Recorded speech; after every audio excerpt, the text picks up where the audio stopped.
Television for learning is becoming the most powerful tool of the 21st century.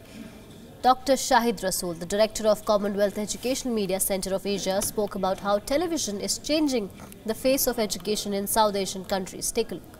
We are with Dr. Shahid Rasool, who is the director of Commonwealth Educational Media Center for Asia.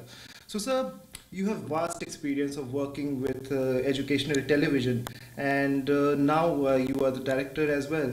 So, if you can tell us, what are the prospects of educational television in India and, of course, in South Asia as well? You see, I'll begin with the nickname that television has earned. We always refer to it as an idiot box.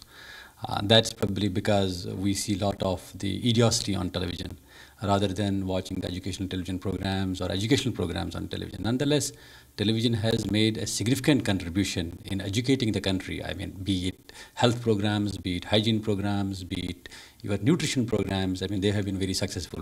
Or for that matter, your immunization programs, which of course are in education.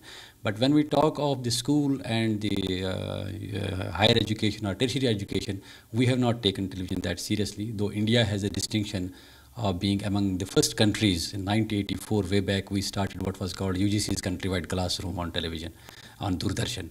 And since then, it has come a long way. Right now, MHRD has launched 32 DTH channels, which are serious channels for education and which help students even to pass the exams or even to sit in the competitive exams. So the prospects are huge. And in fact, I must refer to Professor Comstock, who did the analysis of the research over a vast period of time and found out that the learning outcomes from television teaching are at par with the classroom teaching, if not better. So that means the television has the potential, because television is an audiovisual medium. It, in addition to giving you the lecture of the teacher with a blackboard, it gets you the exciting animations and the graphics and other visuals in the classroom, which helps in understanding. So therefore, television is a potential medium. I mean, it has established itself a potential medium. Number of countries have used television very effectively for reaching even to students who are in far-flung areas, and especially in a country like India, which is a very huge country, which is a very diverse country, which has a huge population living in the rural areas and far-flung areas, where probably we don't have the same facilities which we have in the urban areas, like in the metropolitan cities, where we have the best possible teachers, we have the best possible educational institutions, but the same infrastructure and the same quality of the faculty and the libraries is not available to the students in the rural areas. So television and especially the ICT together can play, I mean, a very positive role in educational sector and making equity and access to the quality education possible.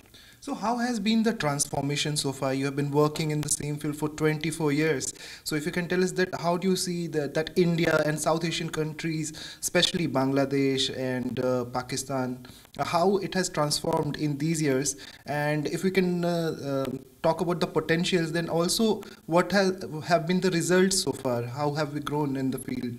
Mm-hmm. You see, so far as the potential is concerned, as I said, the potential is huge. But whether we have been able to tap that potential properly or not, of course we have not, because there's a lot of work to be done. Especially, when we launch these flagship programs and we do a lot of work in creating the content in the digital form and then, recording the best possible teachers in video and creating these animations and then putting them either on the repositories or, telecast them on the DTH channels. But the end users should know about all these things. So what's required is a huge publicity that has to back up these programs of content generation. And towards that, SEMCA has been, trying to create the visibility of these programs. SEMCA has been sensitizing the institutions and the universities about making use of technology. That is the mandate of the SEMCA, because SEMCA is Commonwealth Educational Media Center for Asia. So our aim is to help institutions to leverage the, the effective use of media technology for teaching and learning. And as Martin Bean recently said in a seminar in Malaysia, he said that he asked a question, which search engine do you think is the most popular search engine? And the obvious answer was the Google. And then he came with the statistics. He said that Google is not the most used search engine, it is the YouTube.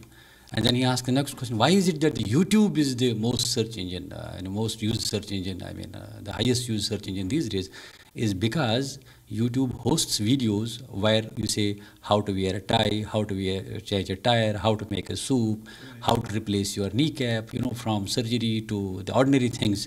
Everything is on YouTube. That's why more and more people are making use of YouTube.